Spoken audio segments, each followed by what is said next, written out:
महाराष्ट्रात शिवसेनेच्या आमदारांनी केल्ल्या बंडाचो 6वो दीस पळयात ह्या विशयाचे राजकीय घडणुकी।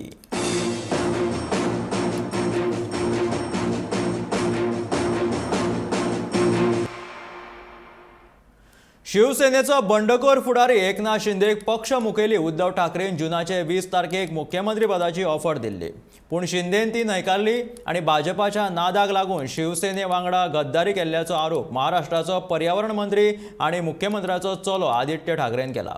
शिवसेना आमदाराच्या बंडा उपरांत आता डॅमेज कंट्रोल करपाक मुख्यमंत्र्याचो चलो स्वता जावन मैदानात देविल्ल्याचे दिश्टी पडटा।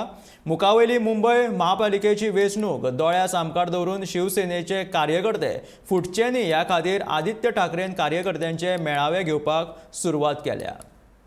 आपल्या समोर उभारायची हिंमत त्यांची, पण जर खरोखर ह्यांचं ताकद असती, थोडी लाज असती, थोडा स्वाभिमान असता आणि खरोखर शिवसेनेचं ह्यांच्यात रक्त असतं आणि हिंदू सम्राट बाळासाहेब ठाकरेंची आणि दिगे साहेबांची शिकवण असती तर बंड नाही समोर येऊन बोलले असते की चला मला मुख्यमंत्री बनवा ही माझी आशा अपेक्षा तुमच्याकडून। बंड जर करायचंच असता तर ठाण्यापासून केला असता, मुंबईपासून केला असता, पण इथे नाही, महाराष्ट्रात कुठे लावायची हिंमत नाही म्हणून सुरतेत पळाले। 4 दिवस तिथे काय थांबले, 2 लोक आपले शूरवीर कैलास पाटील आणि ऋतिक देशमुख परत आल्यानंतर तिथून सुरतेतून कुठे पळाले? गुवाहाटीला पळाले। म्हणजे तुम्ही विचार करा किती धावपळ यांची चाललेली आहे। आहेत ना तुमच्याकडे 40-45 आहे ना तुमच्या एवढी हिंमत बंड करण्याची?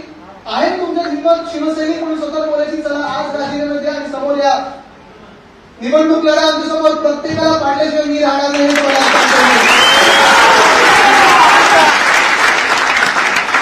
फ्लोर टेस्ट आहेत का? म्हणजे फ्लोर टेस्ट कधी ना कधीतरी होणारच आहे, पण त्या फ्लोर टेस्टच्या आधी मोदी साहेब एअरपोर्ट मधून रस्ता कुठून जातो? एक एअरपोर्टचं गेट तुमच्याकडे, तिथे तुम्ही क्रिकेट खेळत असता, दांडीबुल कशी करायची तुम्हाला माहिती आहे।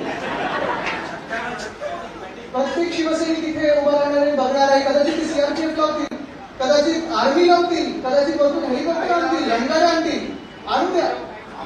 मी त्या बंडखोरांना एकच चॅलेंज देतोय, चला या हाऊस मध्ये माझ्या समोर बसा, उद्धव साहेबांच्या पण समोर नाही, माझ्या समोर बसा, मोदी साहेबांच्या समोर बसा।